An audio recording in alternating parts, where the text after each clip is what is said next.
Thank you very much, Seamus. Let me tell you that I knew Seamus would be available for work at 5:30 in the morning because he never got to bed before 5:30 in his life.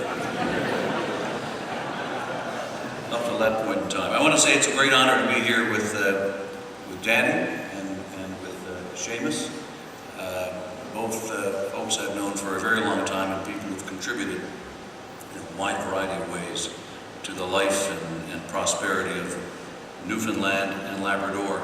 My good friend Rex Murphy once said that governing Newfoundland is a form of licensed insanity. I can tell you he wasn't far off the truth, and those of us who are former premiers make up an exclusive club. And regardless of party affiliation, we have a mutual responsibility to look out for one another. So here's the deal, Danny. In the spirit of George Bush, you watch for shoes flying in from the right, and I'll watch for ones coming in from the left. But when I read the promotional material saying that the leaders panel would be, and I quote, the most talked about session of the 2014 conference, I thought that Andy Noseworthy and the rest of the organizing team might have gotten it wrong. Because in my judgment, with both Danny and I participating, it's probably not so much the most talked about session as it is the session with the most talking. So let me dive right in. Over the last few days, you've had the tremendous opportunity to review the state of Newfoundland and Labrador's offshore oil and gas industry. I listened with careful attention to Mr. Rickford this morning, the federal minister, to Jim Keating on behalf of Nalcor. Charles Randall was doing a version of John Lennon's Imagine when I had to leave the room.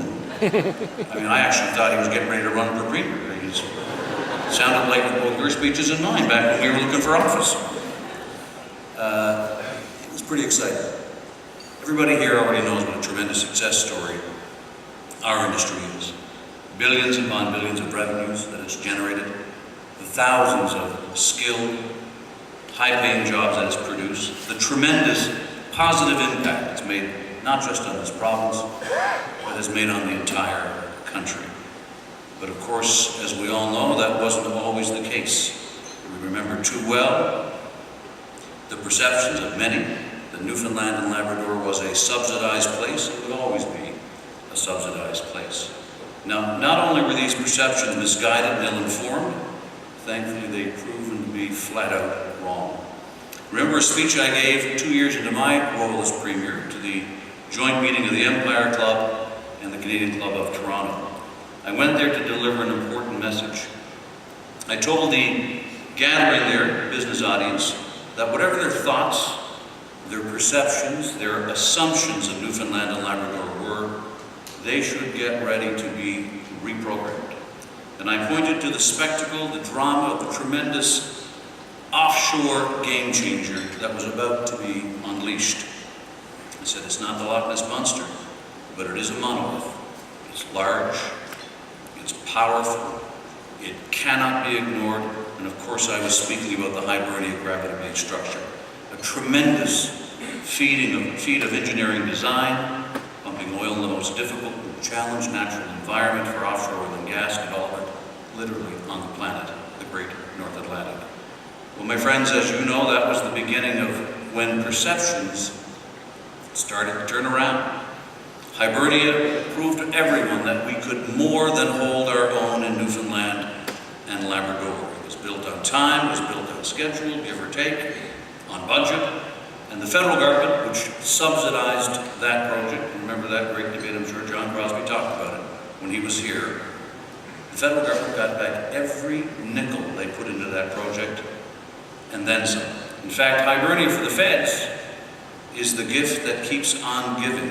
In its annual report of 2013, the Canada Development Investment Corporation said it received $142 million in Hibernia dividends last year.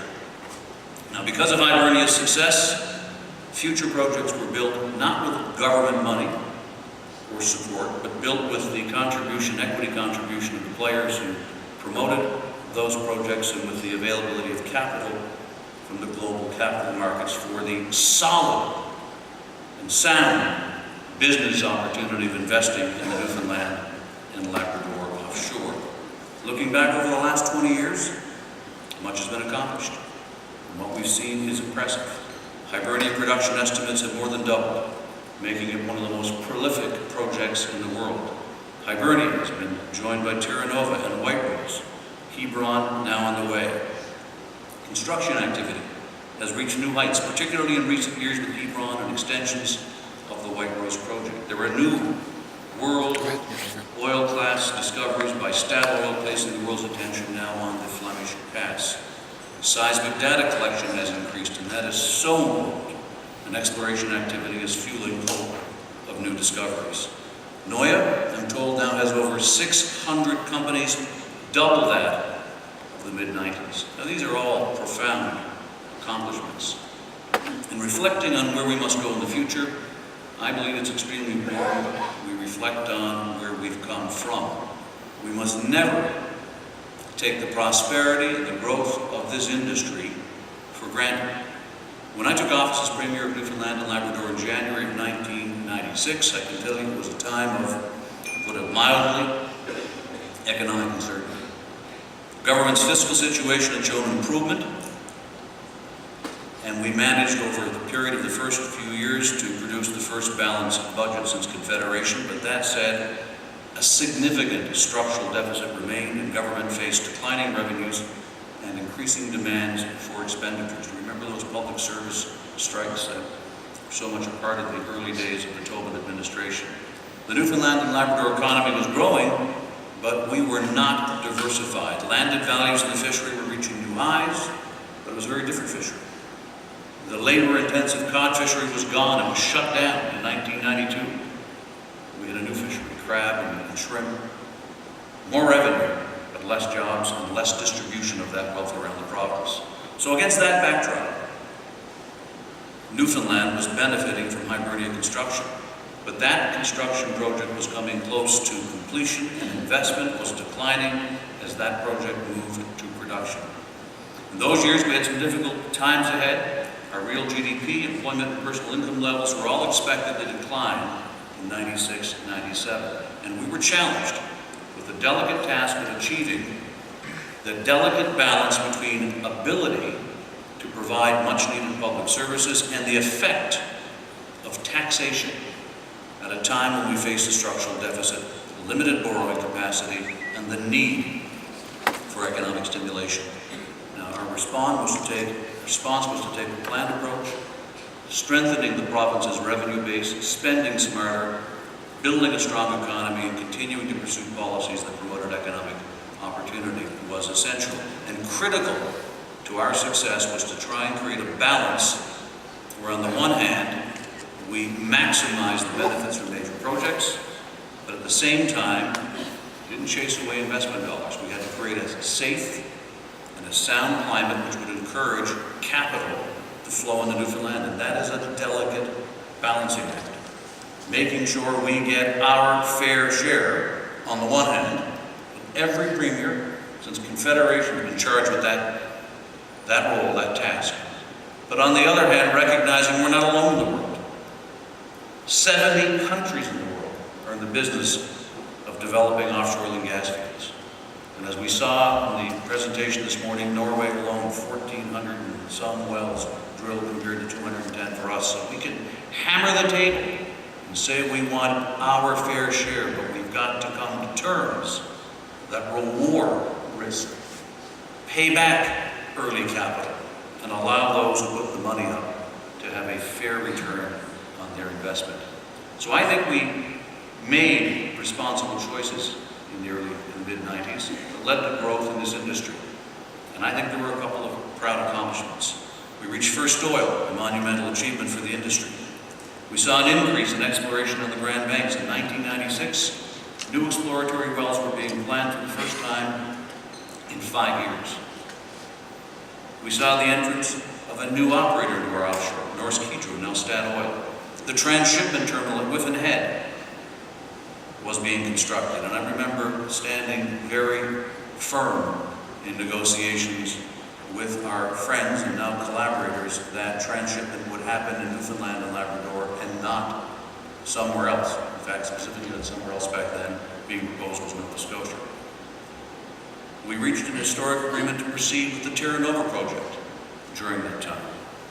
And important as these developments were and remain for me, they were also served to underscore a fundamental question and challenge relating to our future. The question was this: are we satisfied with harvesting the benefits from a collection of lucrative projects, or do we want to use this opportunity to build a solid, sustainable foundation for an industry that will create prosperity for the long term?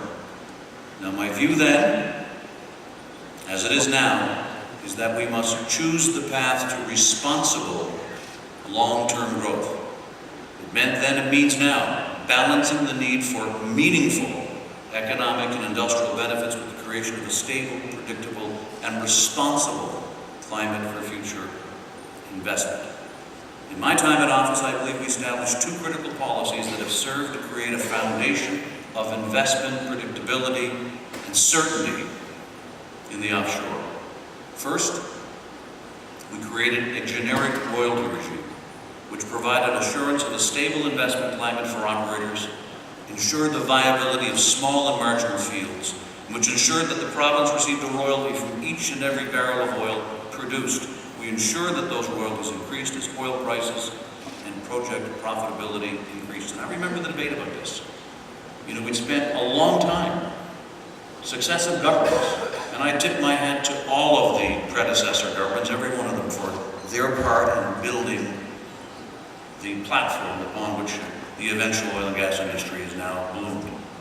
But the notion that you're going to sit with every single project and negotiate terms on a per-project basis was a guarantee that we'd always have a couple of projects, but we'd never have an industry. No certainty, no stability, no clear rules.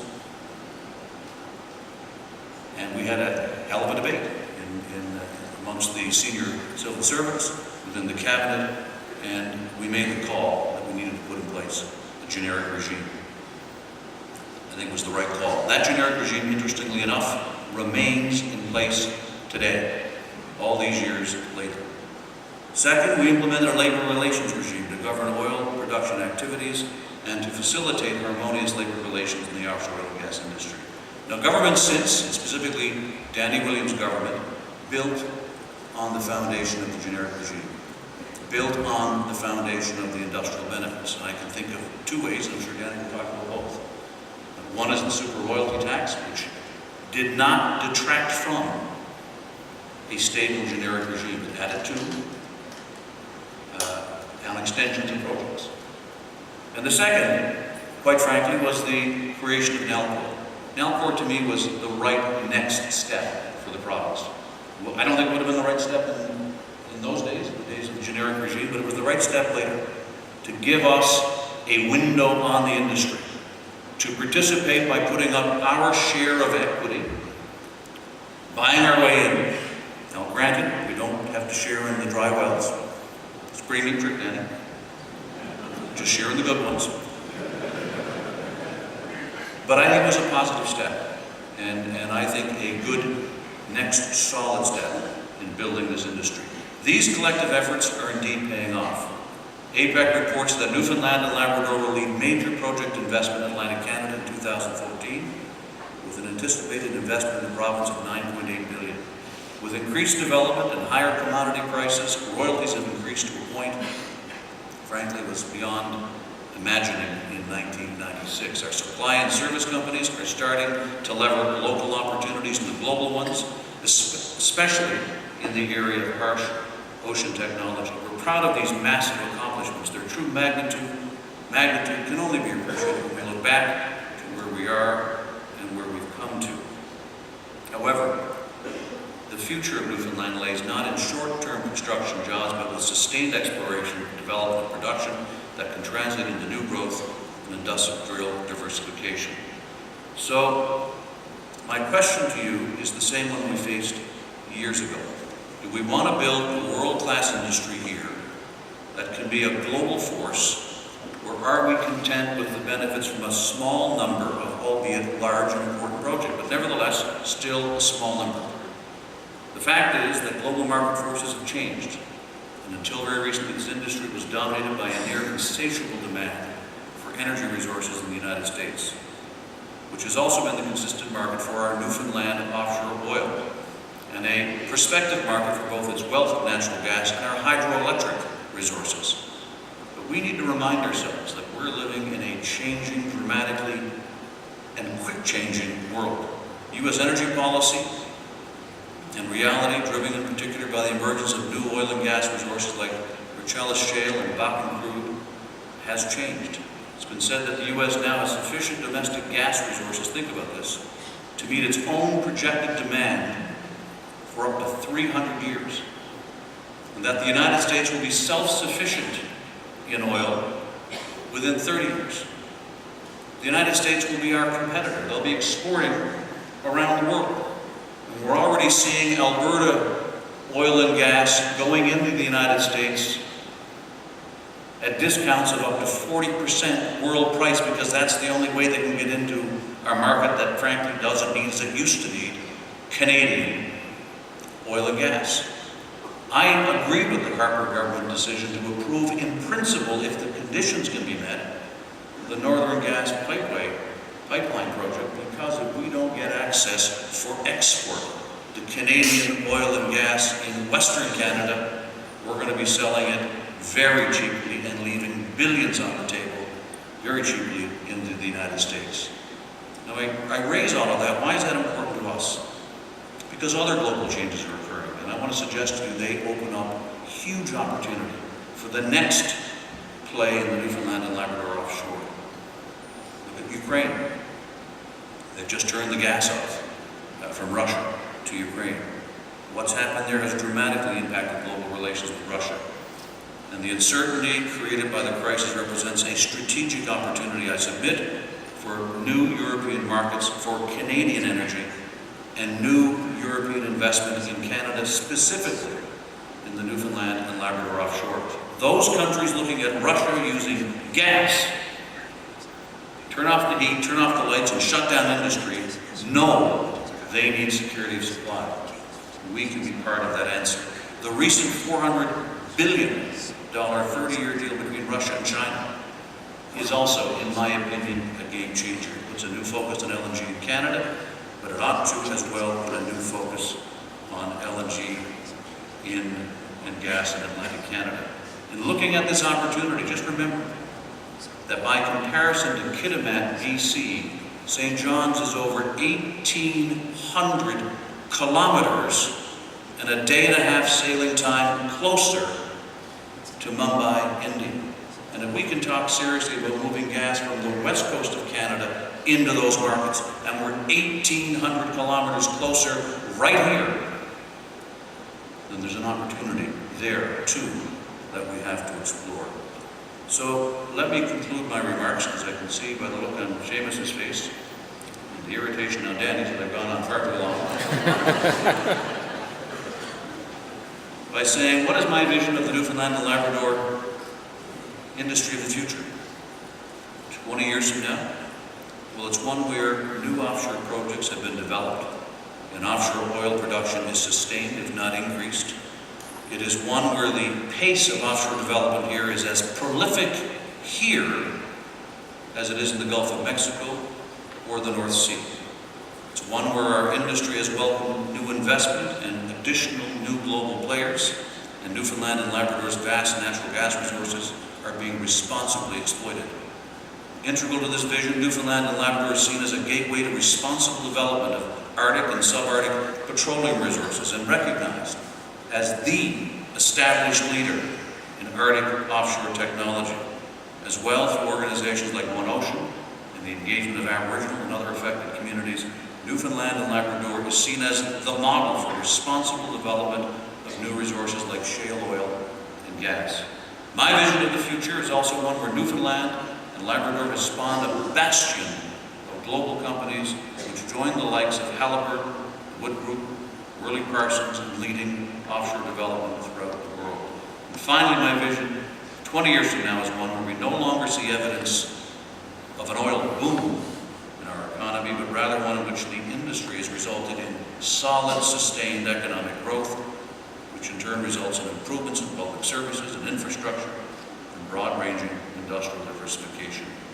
18 years ago, I'd like to think that the administration I had the privilege to form took some neat steps to help assist you and your industry on this path. As I said, I also applaud governments that went before, governments that came after. But I think if we look at it soberly and seriously, some big challenges, a lot of work, but it is time for Newfoundland and Labrador and our offshore oil and gas industry to take yet another large step forward. Frankly, easy for me to say, perhaps Danny and others, but possible, I have no doubt, for you to do. Thank you.